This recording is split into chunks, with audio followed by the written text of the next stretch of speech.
के study platform पे आप सभी का एक बार फिर से स्वागत है।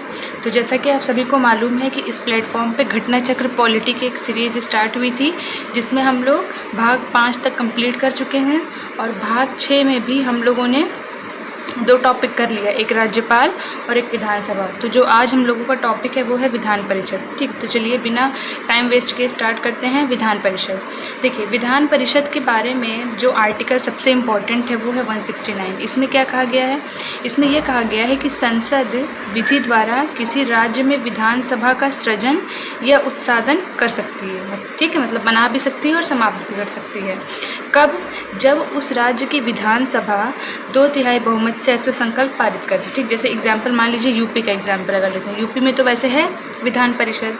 ठीक, तो मान लीजिए जब यूपी में विधान परिषद नहीं होगा तो यूपी की विधानसभा में 2/3 बहुमत से, विधानसभा के सदस्यों ने 2/3 बहुमत से संकल्प पारित किया होगा कि एक विधान परिषद का गठन किया जाए। ठीक, फिर इस संकल्प को किसके पास भेजा होगा? संसद के पास, और संसद ने विधान परिषद का गठन कर दिया। तो इस तरीके से इसका गठन होता है। इस आर्टिकल को याद रखिएगा।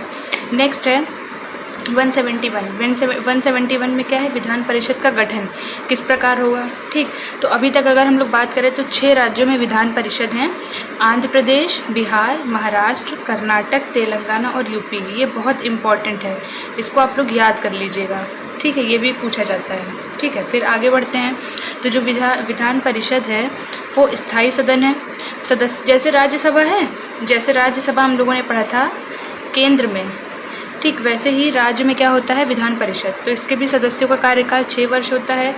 ये स्थायी सदन है, इसको भी कभी भंग नहीं किया जा सकता है और हर दूसरे साल 1/3 सदस्य जो है वो रिटायर हो जाते हैं। ठीक है, उसके बाद देखिए नेक्स्ट आर्टिकल 171 का क्लॉज 1 क्या कहता है कि विधान परिषद वाले राज्यों की सदस्य संख्या। अच्छा, इसमें ये कहा गया है कि विधानसभा में जितने सदस्य होंगे उनका 1/3 सदस्य ही किसमें हो सकते हैं? विधान परिषद में। मतलब अगर राज्यों की बात करें, ठीक है, मान लीजिए यूपी की बात करें तो यूपी में 400 का क्या कर दीजिए 1/3। ठीक, तो जो भी आएगा, ठीक, उतने मैक्सिमम सदस्य हो सकते हैं। देखिए यूपी में कितने हैं? 100 हैं। ठीक है, 100 हैं। मतलब अगर हम लोग 400 को 3 से डिवाइड करेंगे तो जो भी आंसर आएगा उससे कम ही है। तो ये कहा गया है कि 1/3 से अधिक नहीं होगी। मतलब विधानसभा के जो कुल सदस्य होंगे उनका 1/3 से ज़्यादा सदस्य विधान परिषद में नहीं हो सकते।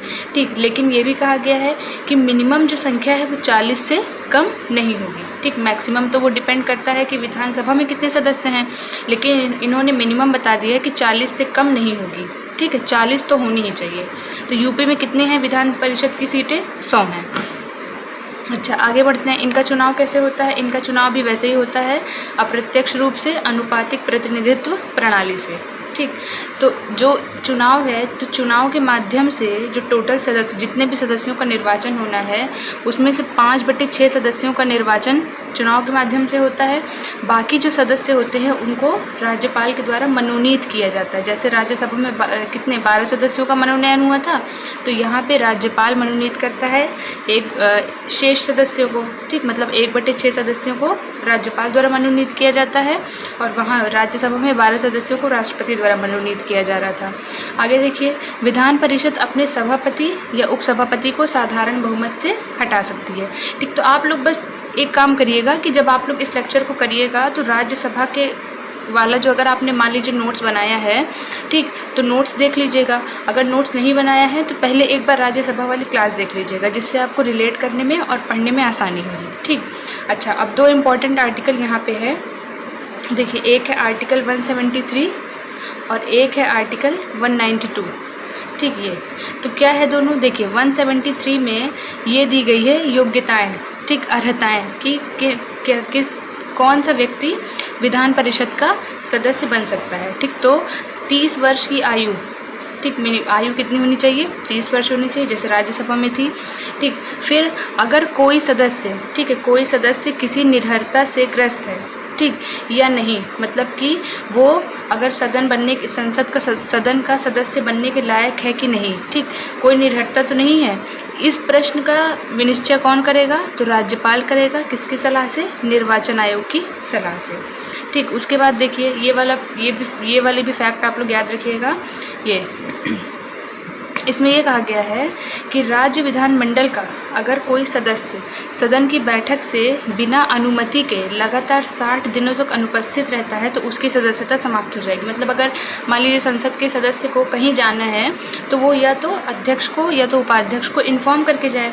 अगर उसने बिना कुछ बताए, मतलब जो संसद का सदस्य है वो बिना कुछ बताए, अगर सदन का सदस्य बिना कुछ बताए अगर अनुपस्थित रहता है 60 दिनों तक लगातार, ठीक, तो उसकी सदस्यता समाप्त हो जाएगी। ठीक, और आर्टिकल 192 ऊपर हम लोगों ने डिस्कस किया था, आर्टिकल 173 उसमें योग्यताएं बताई गई थी और 192 में निर्भरता बताई गई है। मतलब ऐसा क्या कौन कौन से कार्यों को करेगा सदन का सदस्य कि वो क्या हो जाएगा, सदन से निर्भर कर दिया जाएगा, मतलब बाहर निकाल दिया जाएगा। ठीक है, जैसे हम लोगों ने दल बदल में पढ़ा था। ठीक है, दल बदल में पढ़ा था, तो यही सारी चीज़ें हैं। तो छोटी छोटी क्लासेस होती हैं इसकी, क्योंकि टॉपिक्स बहुत छोटे छोटे हैं। ठीक है, थोड़े से फैक्ट्स होते हैं इसमें, लेकिन इंपॉर्टेंट होते हैं। आप देखेंगे तो आपको देखिए एक इस चीज़ से आपको क्वेश्चन बहुत बार मिल जाएगा।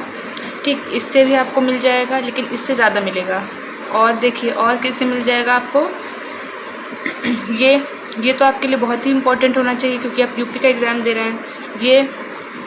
ठीक, उसके बाद ऊपर यहाँ पे, हाँ ये देखिए ये वाला, ये पूरा कार्यकाल कितना का होता है, स्थायी सदन है कि नहीं, और कितने राज्यों में विधान परिषद है।